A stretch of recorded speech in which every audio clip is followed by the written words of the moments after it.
I know it would be fire to be able to both live like Kylie and also save the planet, but you can't do both. Last year, when Australia was devastated by wildfires, Greta reminded us that we still fail to make the connection between the climate crisis and increased extreme weather events. Kylie, too, was moved by the disaster and tweeted about how the loss of animal life breaks her heart. Then she quickly followed up with a post of her new $1,500 Louis Vuitton mink slippers. It's always so sad when fire potential slippers. Bill Maher didn't hold back when he went after climate change activists for exaggerating facts and turning a serious issue into a performance. On Real Time with Bill Maher, the outspoken host blasted those treating climate change like a social media trend instead of a real global emergency. He argued that saving the planet isn't about hashtags, slogans, or viral protests. It's about real action and accountability. Maher's message was clear: the world needs genuine problem solvers, not influencers chasing attention. The conversation has officially ignited, and as always with Maher, things are about to get fiery. Greed against comfort or capitalism. I'm fond of both. And I give Kylie credit. She's built a massive business empire without ever releasing a sex tape.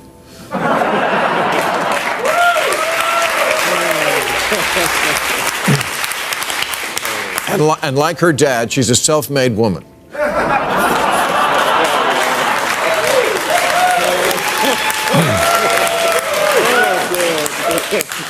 But Kylie embodies and embraces a lifestyle that is pretty much the opposite of carbon neutral. And the younger generations love it. Last week, Kylie posted a tour of her shoe closet, which houses well over 1,000 pairs. She also has entire rooms of things she only's worn once. I don't think Greta would approve of. What Bill Maher is really pointing out is the hypocrisy at the heart of modern environmentalism. Greta Thunberg is genuinely fighting for the planet, but her message often gets buried beneath the noise of celebrity activism. The spotlight shines brightest on the same stars who undermine her cause, the ones preaching sustainability while flying private jets and hosting lavish, eco-friendly galas. Meanwhile, Thunberg takes the hard path, sailing across oceans to avoid flying, while the rich and famous burn fuel without hesitation. The irony is painful. The people doing the least for the planet get the most applause. Maher isn't criticizing Greta. He's defending her message. He's exposing how real activism gets overshadowed by vanity, where sincerity earns quiet respect, but hypocrisy wrapped in designer fashion goes viral. Young people always claim to be more concerned about climate change than other generations, but they don't act like it.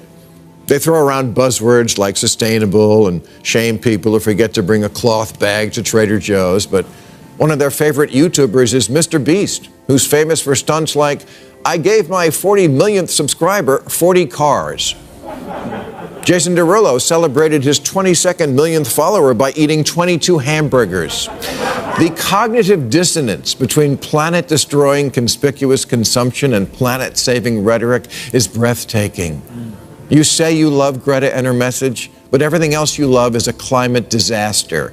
Far from rejecting consumerism, young people are so obsessed with labels that venerable fashion houses like Balenciaga have pivoted from selling couture dresses to rich women to selling baseball hats to teenagers.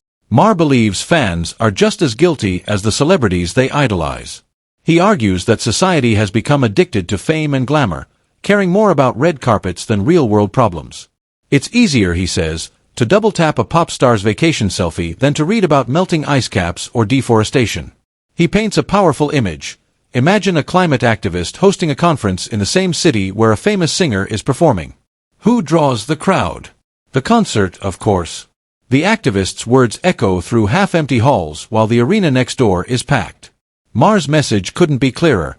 The problem isn't awareness, it's attention.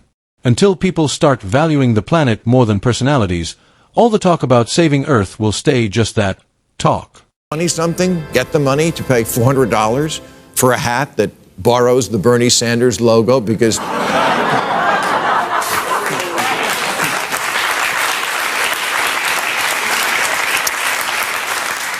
you're like a socialist and stuff? From mommy and daddy, of course, those huge assholes who ruined the planet. Oh, and also maybe by trading Bitcoin, the mining of which is worse for the environment than actual mining. Cryptocurrency uses more energy than Netflix, Apple, Facebook, Microsoft, and Google combined, and more than some entire nations. And yet young people could not love it more if it came with a side of avocado toast. Bill's absolutely right. Far too many people talk about saving the planet, but rarely live by their own words. They post about sustainability, share dramatic photos of melting ice caps, and use hashtags like #SaveEarth, yet their lifestyles tell a completely different story. The same voices criticizing corporations for pollution often fly multiple times a year, drive gas-hungry SUVs, and leave their lights on all night. It's environmentalism without sacrifice, activism that looks good on social media but does nothing in the real world. Maher's point hits hard. You can't claim to love the earth while living in ways that harm it. Real change isn't about catchy slogans or online virtue signaling. It's about making consistent, disciplined choices every day. Until actions match words, all the talk about saving the planet will stay exactly that. Just talk. Percent of crypto buyers are either millennials or Gen Z, which makes it ring a little hollow when you're out there chanting for us to put the planet ahead of profits. And what do crypto fans say about this? They say, well, yes, it uses too much energy now, but in the future, oh yeah, the future, that's right. Same thing my generation said. Let them handle it in the future. I'll get mine now.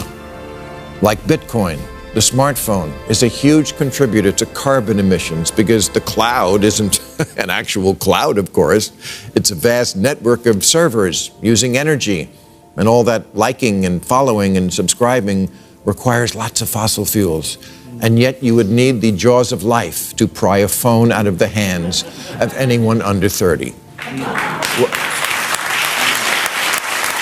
Ironically, the younger generation, the so-called eco-warriors, might be doing more environmental damage than the older generations they criticize.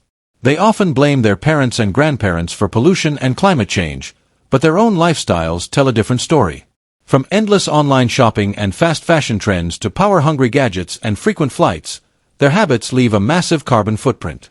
They speak passionately about sustainability, yet struggle to give up the comforts of modern consumerism. Maher's observation cuts deep. Awareness isn't the same as action. The younger generation may talk louder about saving the planet, but that doesn't mean they're living any greener. In truth, they're often repeating the same mistakes, just with better marketing and more stylish hashtags. Convince Gen Z and millennials to give up their phones? A pollster once asked. 43% said it would take $5 million to give up their phone. 1 in 10 said they'd sacrifice a finger for it. That deserves a high 4. The worst offenders, Maher argues, are the crypto miners.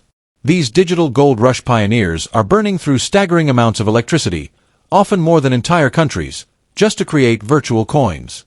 Yet, somehow, they're among the loudest voices preaching about sustainability and green innovation. Maher doesn't hold back. How can anyone claim to care about the planet while their servers are devouring megawatts of power every single hour?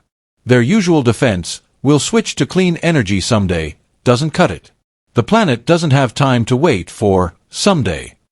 It's like setting your house on fire and promising to rebuild it later. Maher's message is sharp and urgent. Climate responsibility isn't about future promises, it's about present accountability.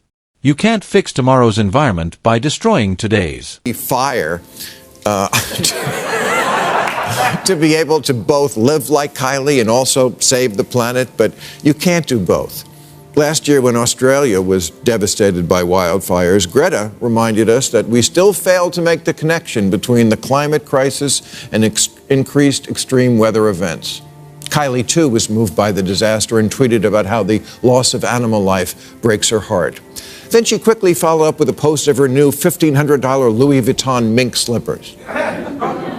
It's always so sad when fire potentials. If you enjoyed this video, make sure to hit that like button, subscribe, and turn on the notification bell so you never miss an update. Thanks for watching, and I'll see you in the next one.